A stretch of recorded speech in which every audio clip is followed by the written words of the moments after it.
پاکستان مسلم league نون کے علماء عطا تارڑ نے کہا کہ مریم اورنگزیب کے ساتھ لندن میں جو سلوک ہوا وہ بالکل بھی قابل قبول نہیں۔ انہوں نے کہا کہ ان کو وہاں پہ ہراساں کیا گیا ہے۔ ہم نے درخواست تیار کی ہے جس میں برطانوی وزارت داخلہ کو ان لوگوں کی تصاویر کے ساتھ تحفظات کا اظہار کیا ہے اور ذمہ داران کے خلاف کریکٹر سرٹیفکیٹ اور نائکوپ منسوخ کرنے کی درخواست کی گئی ہے۔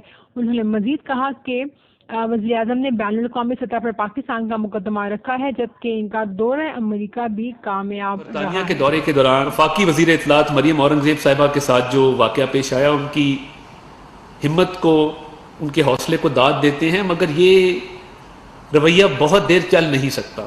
جن لوگوں نے ان کا پیچھا کیا، ان کو ہراس کیا، درخواست تیار کی ہے جو آج میں انشاءاللہ وزارت داخلہ میں جمع کراؤں گا۔ دیکھیے جب بھی کوئی پاکستانی ملک سے باہر جاتا ہے اور ویزا اپلائی کرتا ہے تو پولیس کی طرف سے، حکومت پاکستان کی طرف سے ایک سرٹیفکیٹ آف گڈ کیریکٹر جاری کیا جاتا ہے، مگر جس طریقے سے اب پبلکلی مسلم لیگ نون کے رہنماؤں کے خلاف رد و کوب کرنے کا سلسلہ، ہلڑ بازی کا سلسلہ، یہ جو ایک ٹرینڈ چل پڑا ہے، یہ ناقابل قبول بھی ہے، ناقابل برداشت۔ آج وزارت داخلہ سے انشاءاللہ رجوع کرنا ہے۔ کوشش ہوگی کہ ان کے کیریکٹر سرٹیفکیٹ جو ہیں ان کو ریووک کیا جائے۔ یو کے کا ہوم آفس ہے، ان کو ان کی تصاویر کے ساتھ بتایا جائے کہ یہ ہم ریووک کرتے ہیں، اور اگر یہ وزٹ ویزے پہ ہیں تو اس حوالے سے بھی پاکستان کی حکومت کے خدشات ہیں۔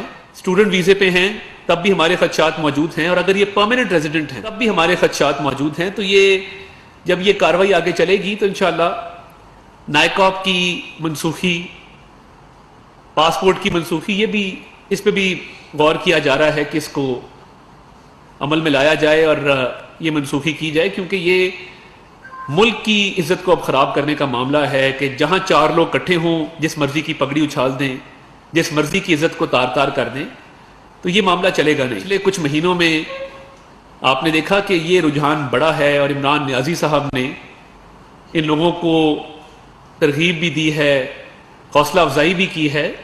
تو دیکھیے اگر ہم نے بھی اپنے لوگوں کی حوصلہ افزائی شروع کر دی تو شاید پھر کسی کا بھی پبلک میں نکلنا وہ ممکن نہیں رہے گا۔ ایسا ماحول پیدا نہ کریں کہ پھر آپ بھی گھر سے باہر نہ نکل سکیں۔